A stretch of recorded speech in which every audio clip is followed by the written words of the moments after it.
जोहार मित्रांनो, आपण नेहमी दरवर्षीप्रमाणे डहाणू सागर नाका या ठिकाणी जागतिक आदिवासी दिन 9 ऑगस्ट या ठिकाणी आपण साजरा करत असतो आणि आपल्याला माहिती आहे की 4थं वर्ष या ठिकाणी सागर नाका या ठिकाणी त्यांची तयारी आयोजन या ठिकाणी चाललेलं आहे आणि या वेळेस हा 9 ऑगस्ट कार्यक्रम एक वेगळ्या पद्धतीने आपण उत्साहित साजरा करणार आहोत।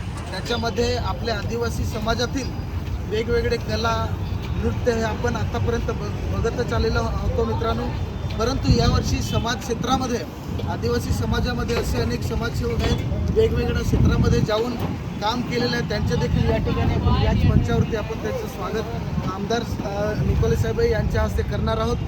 मग कुठल्या शिक्षण क्षेत्रामध्ये असो तसेच बरेचसे विद्यार्थी देखील आज आपल्या आदिवासी समाजातील वेगवेगळ्या कामामध्ये उच्च पदावरती सेवेमध्ये रुजत त्यांचा देखील या ठिकाणी सत्कार करणार आहोत। तर असा हा 9 ऑगस्ट जागतिक आदिवासी दिन या ठिकाणी आपण साजरा करणार आहोत। आपण बघत आहात की त्याची तयारी या ठिकाणी जोरदार तयारी चालू झाली आहे। मोठा मंच या ठिकाणी राहणार आहे।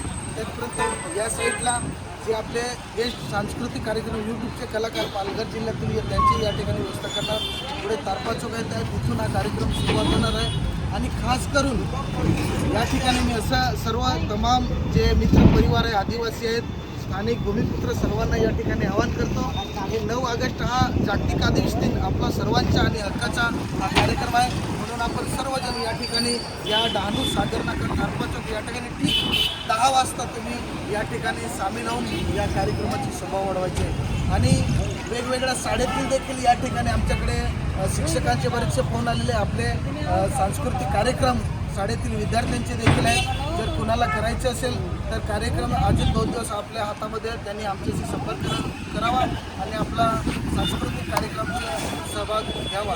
तर मित्रांनो आपण बघतच आहात की पुन्हा एकदा या ठिकाणी मी जाहीर आवाहन करतो की आपण सर्व जागतिक आदिवासी दिन 9 ऑगस्ट या कार्यक्रमामध्ये साजरा होतील आणि सर्व सहभाग घेऊन एक जसं आपण आतापर्यंत हा कार्यक्रम साजरा करत आला तसंच यावर्षी देखील आपण साजरा करणार। धन्यवाद।